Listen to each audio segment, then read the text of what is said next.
Muhammadin wa alihi ajma'in amma ba'du.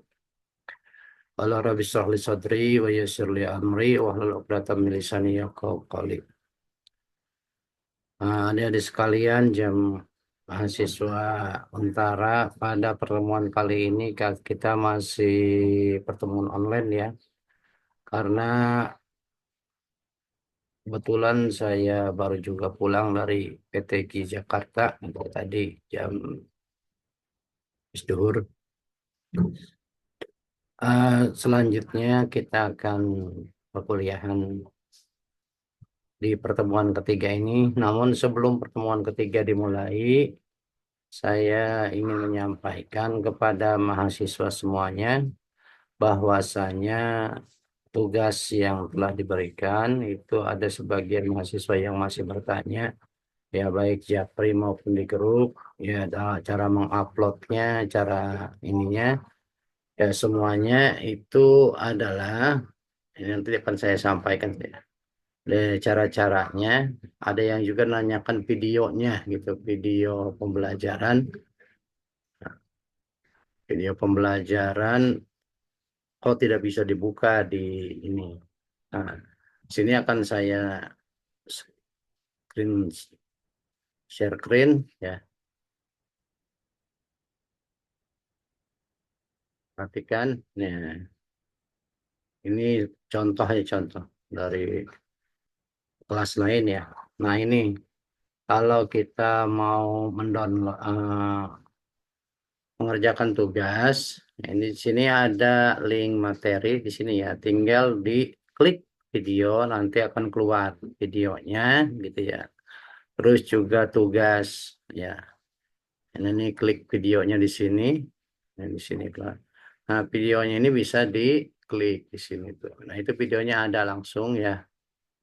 Nah, terus bisa dilihat.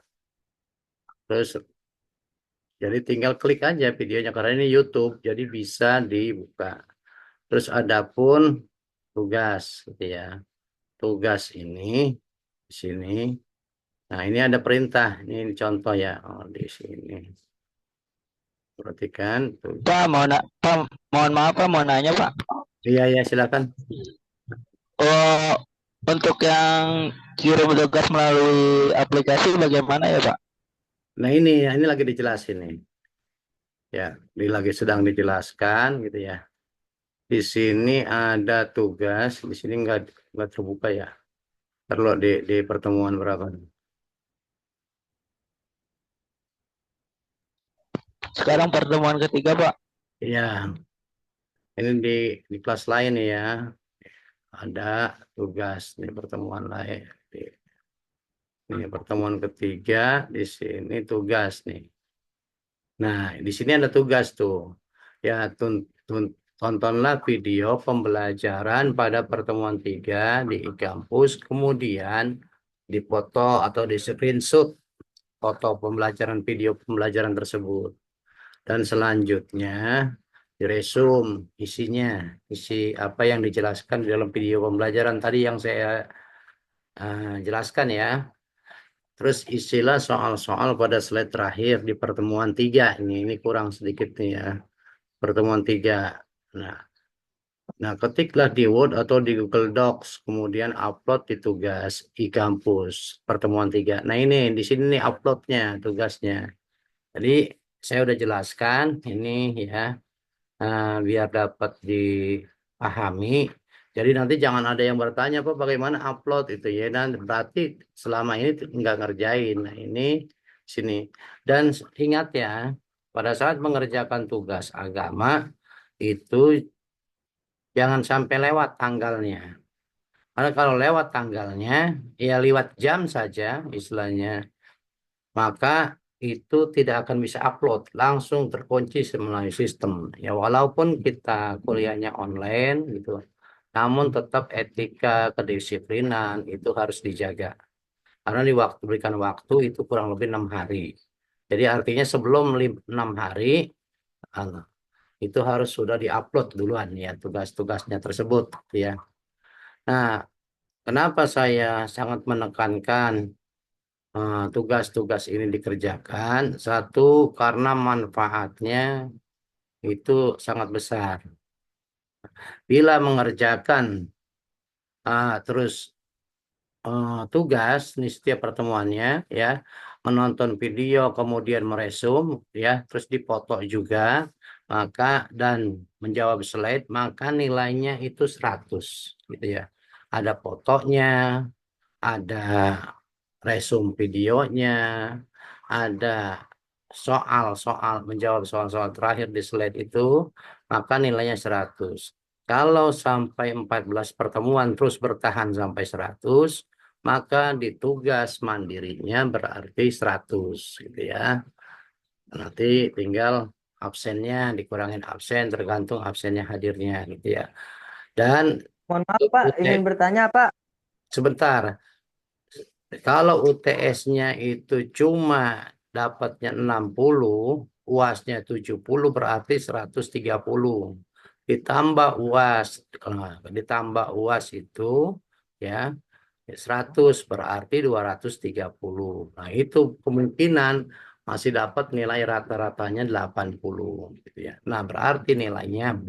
Nah, gitu ya. Jadi tugas mandiri ini untuk membackup soal-soal hasilnya hasil di UTS dan UAS gitu ya. Oleh karenanya jangan segan-segan, jangan malas-malas karena ini manfaatnya ya buat juga Anda belajar di pertemuan 1 sampai 7 nanti untuk menjawab soal UTS. Pertemuan 8 sampai 14 untuk menjawab pertanyaan UAS. Itu. Saya tanya paham sampai di sini? Paham Pak. Paham, Pak. Paham. Silakan, silakan yang mau bertanya itu siapa? Pak, izin bertanya Pak. Izin bertanya Pak. Iya, silakan. Kalau seandainya kita izin itu mengurangi nilai atau enggak Pak? Enggak. Kalau izin ya, kalau izin tidak mengurangi nilai. Ya. Saya itu lebih fokus ya kepada tugas, terus UTS dan UAS. Adapun kehadiran, ya selama itu masih di atas 70%, maka tidak akan mengurangi, gitu ya, tidak akan mengurangi nilai. Ya. Kalau Siap Pak. misalnya di bawah 70%, berarti kan nggak bisa ikut UTS atau UAS. Ya, Oh, paham ya? ya Pak. Ya. Absen absen yang kan hari ini kan nggak bisa ya Pak, gagal kayak kemarin ya. Nah, oh, ini saya udah absen tadi semuanya. Ntar Oh, tinggal udah. cek ya. Aan udah Pak, Aan udah Pak. Iya, saya udah absen. Nanti tinggal dilihat aja dicek itunya ya. Soalnya kemarin Pak kan pas kita Zoom Sabtu tuh ya Pak. Nah, Iya. pas Minggu kan katanya harus bisanya Minggu absennya. Saya Iya. lupa baru ingat hari Rabu. Iya. Itu nggak jadi masalah. Ya nggak apa-apa. Nggak apa. Tapi Oh, kalau siap masih Pak, bisa siap. absen ya. Kalau itu kan kadang-kadang nggak bisa absen tuh. Ya. Ya kalau makanya jangan sampai lewat. Tapi saya sudah di ini ya di artinya sudah diantisipasi. Jadi saya absen dulu semuanya mahasiswa yang hadir. Nanti saya lihat dalam forum Zoom-nya itu. Forum Zoom-nya itu dia ada hadir nggak saat itu. Makanya direkam itu tujuannya saya lihat kehadirannya. Itu ya.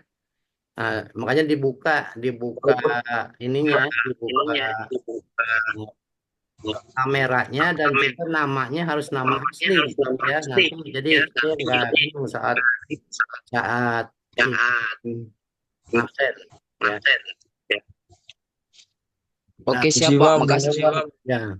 Untuk selanjutnya kita akan menyampaikan materi pembelajaran ya. Pak, terkait pengumpulan tugas, apakah ada deadline tertentu, Pak? Ya deadline itu cuma 1 minggu gitu ya. Kalau lewat dari Sabtu Minggu itu, apa ada Nggak bisa. pengurangan nilai atau gimana, Pak? Ya itu otomatis nggak bisa upload tugas ya. Karena itu waktunya cuma 6 hari kalau tidak salah itu 1 minggu itu cuma ya tidak bisa upload lagi ya tidak bisa upload tugas lagi ya. Baik, Pak. Lalu saya share. Nah Nah, ini materi ajar kita pada kali ini adalah sumber-sumber hukum Islam. Ya. Sumber hukum Islam itu ada 4 dalam Islam. Itu yang disepakati oleh para ulama.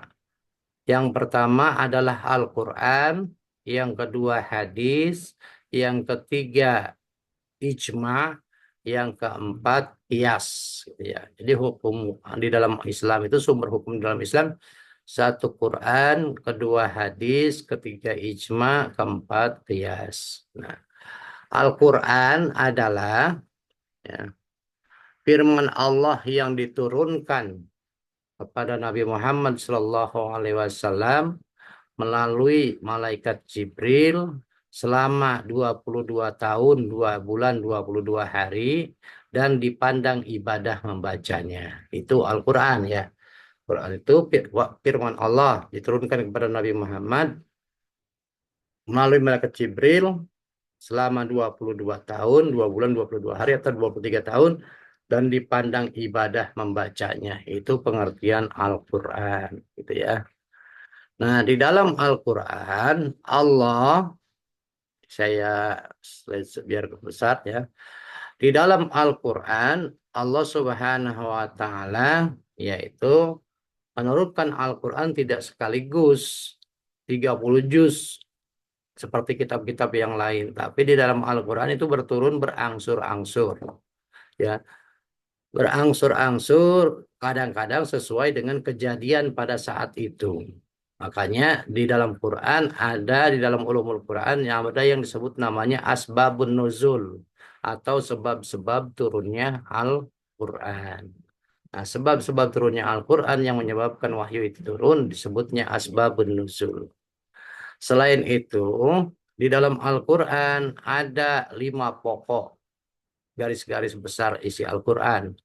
Yang pertama terkait dengan tauhid. Tauhid kita sudah pelajari di pada pertemuan 2. Ya.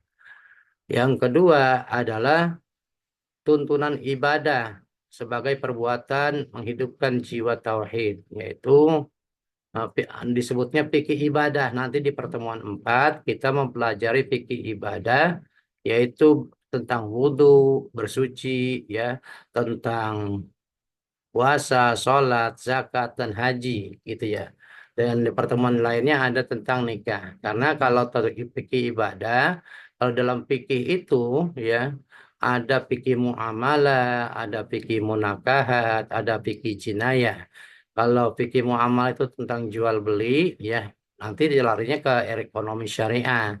Ada lagi dalam fikih jinayah. Jinayah itu tetap terkait dengan hukum pidana dan perdata. Itu tidak dipelajari di PAI ini karena itu kalau mempelajari dulu waktu saya belajar fikih ibadah, fikih muamalah, fikih jinayah, itu fikih munakahah itu rata-rata 2 semester.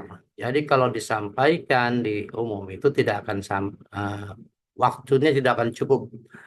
Nah, makanya diringkas semuanya saya dalam fikih ibadah itu diringkas seringkas-ringkasnya agar eh, tetap tersampaikan maksud yang ingin disampaikan. Makanya diambil dari fikih ibadah saja ya.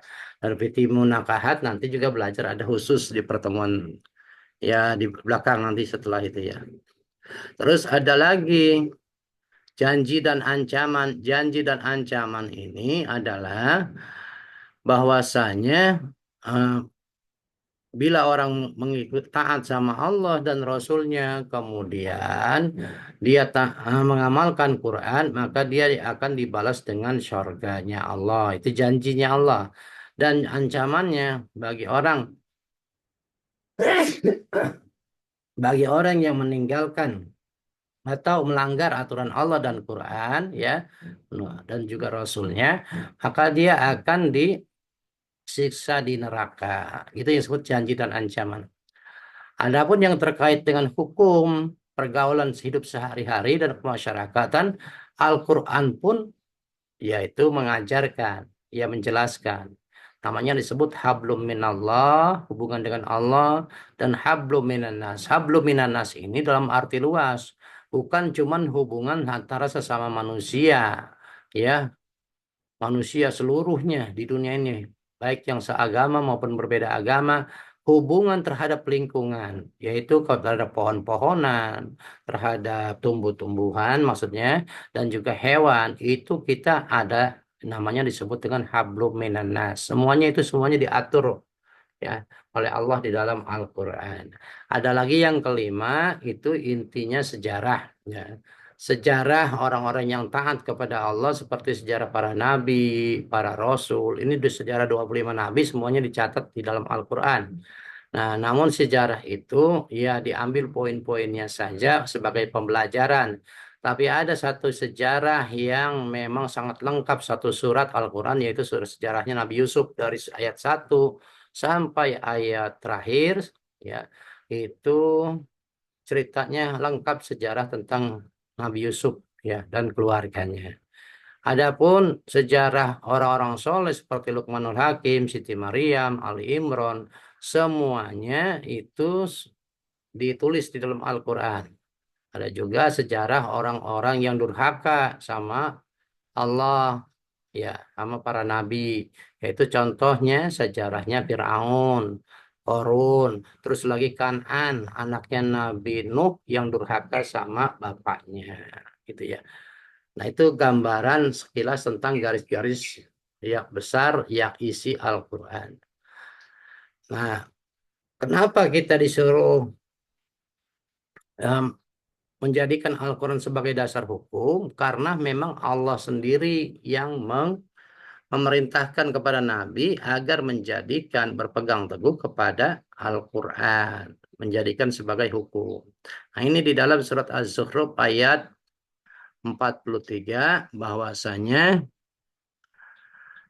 Fastamsik billadzi uhiya ilaik, maka berpegang teguhlah engkau kepada agama yang telah diwahyukan kepadamu. Ini sebagian kecil ayat-ayatnya ya. Banyak ayat-ayat yang lainnya. Ini diambil contoh cuma 3 saja. Ya ayuha rasul baligh ma unzila ilaika min rabbik. Wahai rasul, sampaikanlah apa yang diturunkan Tuhanmu kepadamu. Surah Al-Maidah ayat 67. Di dalam surat Al-An'am ayat 155, wa hadza kitabun anzalnahu mubarakun fattabi'uhu wattaqu la'allakum turhamun. Dan ini adalah kitab Al-Qur'an yang kami turunkan dengan penuh berkah, ikutilah dan bertakwalah agar kamu mendapat rahmat. Itu tentang dasar Al-Quran dijadikan sebagai sumber hukum. Nah, prinsip Al-Quran di dalam memutuskan hukum, satu, Al-Quran tidak memberatkan. Ya, Al-Quran itu tidak memberatkan di dalam memutuskan sebuah hukum. Allah Subhanahu wa taala berfirman di dalam surat Al-Baqarah, la yukallifullahu nafsan illa wus'aha. Allah tidak membebani seseorang melainkan sesuai dengan kesanggupannya. Allah di dalam ayat yang selanjutnya, Al-Baqarah ayat 85, 185, Allah menghendaki bagimu ya kemudahan dan tidak menghendaki kesusahan. Nah, ini artinya apa? Bahwasanya Al-Quran itu di dalam memutuskan hukum tidak memberatkan manusia. Contohnya bagaimana?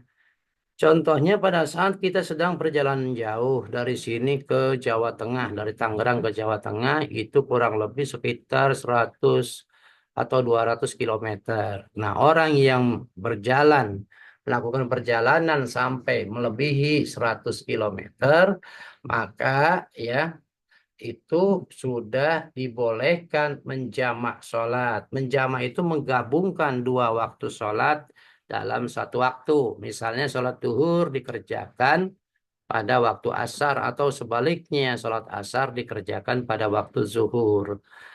Tidak cuma itu, bahkan kalau bagi orang yang ini ya yang dalam perjalanan itu boleh juga mengkosor sholatnya, meringkas sholatnya.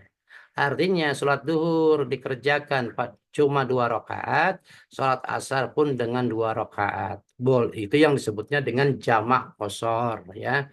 Ada juga dengan ya di sholat isya juga sama. Pokoknya sholat yang 4 rakaat diringkas bisa menjadi 2 rakaat. Itu candanya Allah memberikan keringanan kepada hamba-hambanya. Dan juga ya bagi orang yang kesulitan mencari air gitu. Nah, kesulitan mencari air diperboleh diperbolehkan bertayamum seperti di daerah gurun, ya orang daerah yang kemarau susah air, boleh berwudu dengan tayamum atau mandi janabah dengan tayamum. Dan boleh juga kita makan makanan yang haram pada saat dalam keadaan terpaksa. Misalnya kita berada di tengah hutan, bekal makanan sudah habis, sedangkan kita sudah sehari enggak makan, kelaparan. Kalau tidak ditunda sampai besok, maka kita akan bisa menyebabkan kematian atau lemah tubuh fisik kita. Maka kita boleh memakan makanan yang haram di hutan itu. Misalnya ada babi hutan, kemudian kita makan, gitu ya. Kita masak, kita makan, tapi cukup sekedar untuk menghilangkan kenyang, tidak dijadikan untuk bekal. Kalau sudah kenyang, silakan. Ya sudah tidak boleh lagi dimakan, gitu ya. Saya mau bawa buat bekal, tidak boleh, gitu ya. Situ. Nah,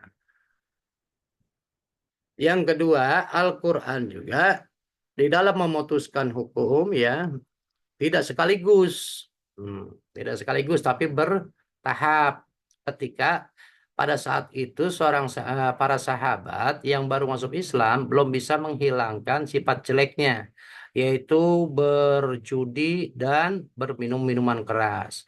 Pada saat itu Allah Subhanahu wa taala menegur ya kepada orang-orang yang baru saja masuk Islam yang masih gemar berjudi dan minum minuman keras. Di dalam surat Al-Baqarah ayat 219, yas'alunaka 'anil khamri wal maisir qul fihima itsmun kabirun wa manafi'un linnas wa ismuhuma akbaru min naf'ihima. Mereka bertanya kepadamu Muhammad tentang minuman yang memabukkan dan perjudian. Katakanlah olehmu bahwasanya minuman memabukkan dan perjudian itu ada manfaatnya buat manusia, tapi dosanya lebih besar daripada manfaatnya. Bahkan kalau di dalam ayat yang lain, karena sahabat itu sudah kuat keimanannya, ya, terus Allah tegaskan langsung innamal khamru wal maisiru rijsum min amali syaiton. Sesungguhnya uh, khamar, perjudian, ya, terus wal ansabu mengundi nasib. Itu terus sampai akhir ayat itu rijsum, itu merupakan najis min amali syaitan, daripada perbuatan syaitan. Makanya harus dijauhi biar orang-orang itu beruntung. Nah, selanjutnya ada sekalian, dari prinsip-prinsip dasar Al-Quran dalam menerapkan hukum, kita harus mengambil hikmah dari semuanya itu. Bahwasanya Allah sangat sayang kepada manusia, ya diberikan keringanan di dalam segala hal. Jadi Allah tidak memberatkan hukum, tapi Allah memberikan yang mudah-mudah saja kepada kita. Demikian pula kita sebagai hamba Allah, ya pada saat kita dijadikan imam di dalam sholat misalnya, jangan baca surat yang panjang-panjang kalau kita jadi imam di masyarakat. Baca surat yang pendek-pendek saja. Supaya apa? Supaya masyarakat itu tidak, istilahnya tidak keberatan. Karena apa? Di Indonesia umumnya orang tidak terbiasa baca surat panjang-panjang. Ya, contohlah sekedar kayak macam sholat tarawih di Indonesia itu dari surat At-Takasur sampai surat An-Nas. Kalau kita baca surat, walaupun kita hafal Quran, kita nggak boleh baca surat yang panjang. Karena apa? Nanti jadi makruh. Bahkan ditegur oleh Nabi Muhammad SAW sejarahnya. Ya, jadi Mu'ad bin Jabal pernah baca jadi imam, suratnya panjang sampai ditegur oleh baginda Rasul Muhammad SAW. Jangan jadi beban. Jadi ya akhirnya apa? Karena banyak orang tua di belakangnya, banyak anak muda, banyak orang yang pergi kemana dan kemana gitu ya. Sehingga itu kita disunahkan untuk kalau jadi imam suratnya yang pendek-pendek saja. Contoh lah, kayak saya tuh kalau ngajar di Untara, ya kalau ngajar offline itu waktu maghrib itu cuma ya sebelum maghrib jam 6, sedangkan jam 6 lewat 10 itu sudah harus masuk kelas gitu ya, tapi dengan kesempatan mahasiswa jam 6.30 gitu ya. Akhirnya apa, jadi pada saat saya jadi imam itu sholat bacaannya paling surat Al-Kausar, ya, Inna atau sama kulhu. Ya, karena apa? Kita mau kuliah gitu. Nah, demikian pula adik-adik kalau misalnya jadi imam ya sholat maghrib itu karena waktu kuliah udah mau masuk jadi jangan terlalu lama. Suratnya yang pendek-pendek saja. Kita belajar dari Allah dalam memutuskan hukum. Sumber hukum yang kedua yaitu adalah waduh tinggal 10 menit nih. Sumber hukum yang kedua adalah sunnah. Sunnah itu ya ada atau hadis Nabi ya, ya. Itu yang disebut sunnah atau hadis Nabi itu adalah ucapan Nabi, perbuatan Nabi, dan ketetapan Nabi. Ucapan itu misalnya Nabi berkata begini, Innama bu'istu liutamima makarimal akhlak. Sesungguhnya aku diutus ke dunia ini untuk menyempurnakan keutamaan budi dan akhlak. Itu hadis qauli namanya. Ada lagi hadis fi'li gitu ya. Itu perbuatan Nabi. Kita melihat Rasul makan, sahabat ya. Terus Rasul tidur, cara Rasul minum, cara Rasul berpakaian. Nah, itu perbuatan-perbuatan Nabi. Ada juga yang bukan perbuatan Nabi dan bukan ucapan Nabi, tapi itu perbuatan sahabat. Contohnya Bilal bin Rabah. Pada saat beliau habis selesai sholat berwudu, beliau selalu melaksanakan sholat wudu. Demikian pula Sayyidina Ali. Ketika azan sholat maghrib diselesai, beliau selalu sholat qobliyah maghrib. Nah, semuanya itu diadukan oleh para sahabat. Karena sahabat-sahabat yang lain tidak mengerjakan. Cuma orang berdua ini nih. Ya, Nabi juga tidak pernah mengerjakan, tidak pernah menyuruh. Tapi kenapa Bilal bin Rabah itu sholat sunnah wudhu gitu ya. Lalu diadukan. Dan Rasul pun menjawab bahwasanya pantas saja suara terompah Bilal terdengar di sorga. Artinya, sholat wudhu yang dikerjakan Bilal itu disetujui oleh baginda Rasul. Demikian pula ketika sahabat mengadukan perilaku Sayyidina Ali yang sholat qobliyah maghrib, itu Rasul cukup diam saja. Artinya Rasulullah setuju apa yang dikerjakan oleh Sayyidina Ali. Itulah yang disebut hadis ketetapan. Nah, ini saya agak cepat nih ya. Yang tadi yang ini, qauliyah, fi'liyah, dan takririyah, ketetapan Nabi. Selanjutnya dari sekalian, hadis itu ada yang mutawatir, yang diriwayatkan oleh orang banyak. Ini hampir jamaah semuanya. Ya, pokoknya lebih dari 20 orang lah, gitu ya. Nah, terus sampai kurun berikutnya itu diriwayatkan oleh orang banyak hadis ini. Ada juga hadis ahad yang diriwayatkan oleh satu dua orang saja. Ya paling banyak 3 orang atau 4 orang gitu. Tapi kesananya satu orang lagi, 2 orang lagi gitu. Jadi sedikit itu yang disebut hadis ahad. Kalau dilihat dari sanadnya gitu ya. Nah hadis eh, yang ahad itu juga ada yang hadis masyhur, goir masyhur, hadis hadis, ya ada hadis gharib, hadis yang langka gitu ya. Nah yang penting ini nih. Hadis ditinjau dari kualitasnya ada hadis sahih, ada hadis hasan dan hadis dhaif. Hadis sahih adalah hadis yang diriwayatkan perawinya nih ya, yang merawit orang yang adil, diriwayatkan oleh orang yang adil, sempurna ingatannya, kuat catatannya dan tidak suka berbuat yang bertentangan dengan orang banyak gitu ya, dengan orang banyak. Nah, ini hadis ini sebut hadis sahih. Pokoknya orang yang meriwayatkan itu orang soleh lah gitu ya. Terus hadis hasan sama hadisnya diriwayatkan oleh orang yang adil, sempurna ingatannya, kuat ingatannya, catatannya kuat. Cuma ada saja salah satu yang meriwayatkan hadis itu orangnya diragukan. Diragukan tuh dia orang soleh apa bukan. Nah, itu menyebabkan hadis merosot turun derajatnya menjadi hadis hasan. Nah, bagaimana dengan hadis doib? Hadis doib itu bukan berarti hadis palsu, bukan. Hadis itu hadisnya dari Nabi, cuman orang yang meriwayatkan itu kurang sampai mencapai derajat sahih dan derajat hasan. Artinya orang itu mungkin lemah.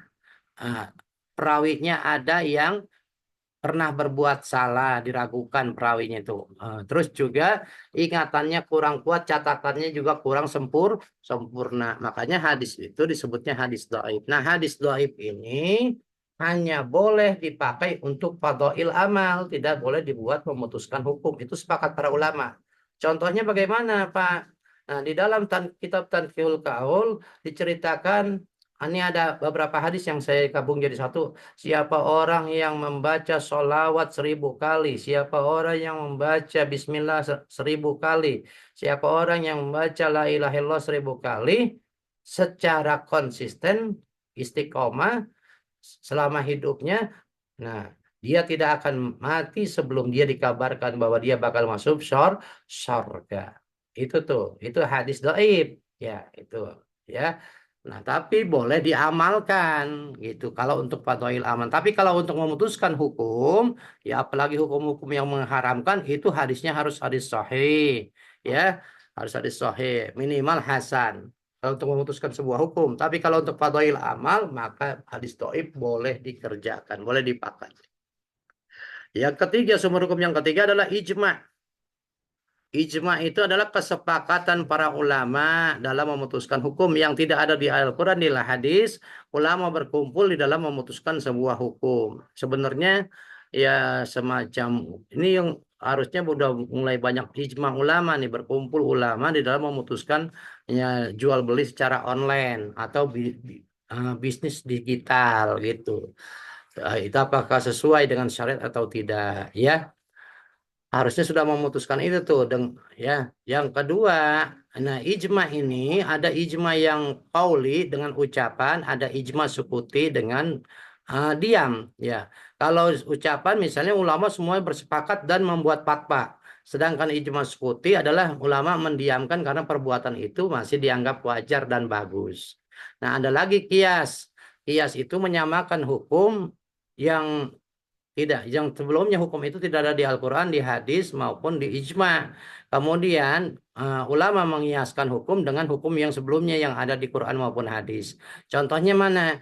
Nah, pada zaman modern ini banyak anak yang memenjarakan orang tuanya karena warisan. Dan untuk memutuskan hukum ini di Al-Quran tidak ada, di hadis tidak ada, di ijma tidak ada.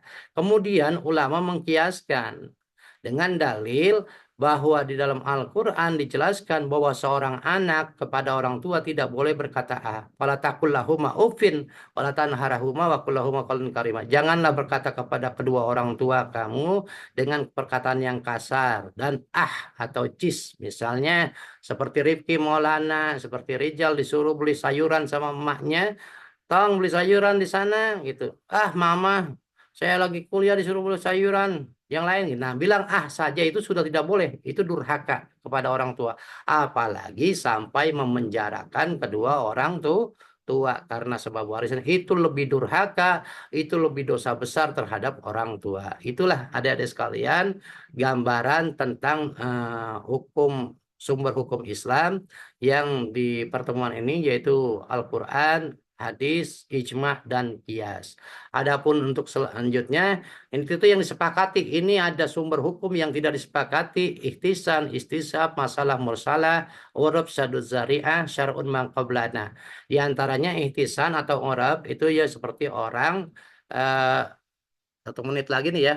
Nah, seperti orang 7 bulanan tuh termasuk urap gitu ya. Itu syukur kepada Allah, ngundang tetangga suruh makan bareng-bareng dengan zikir bersama, dengan doa bersama, itu bagian daripada adat istiadat dan dianggap boleh karena adatnya itu tidak bertentangan dengan syariat agama. Itu saja dari sekalian yang dapat disampaikan. Silakan kalau bagi yang mau bertanya, cuman waktunya tinggal 1 menit lagi nih. Sebelumnya, ya sebelum ini saya tutup dulu ya. Allahumma fiqh ila thoriq. Wassalamualaikum warahmatullahi wabarakatuh. Waalaikumsalam. Waalaikumsalam warahmatullahi Silakan. wabarakatuh. Waalaikumsalam warahmatullahi wabarakatuh. Ada waktu Pak, 1 izin menit lagi. bertanya, Pak. Ya, Pak, silakan. izin bertanya, Pak. Ya, Nih, silakan. kan kita ya gini Pak, sana subuh kan sekarang kan kayak 4 yang ini nih 4:15 ya Pak. Iya. Nah, kita tuh kan gimana ya? Kita tuh bisa sholat ya pas sholat tapi tuh udah waktu terbit gitu. Itu gimana Pak? Itu termasuk kodo atau enggak itu? Ya, Kan itu kodok. terbitnya jam 6 Itu gitu. namanya termasuk kodok. Ya memang harus dikodok, kelewat gitu ya. Tapi jangan sering-sering gitu maksudnya ya.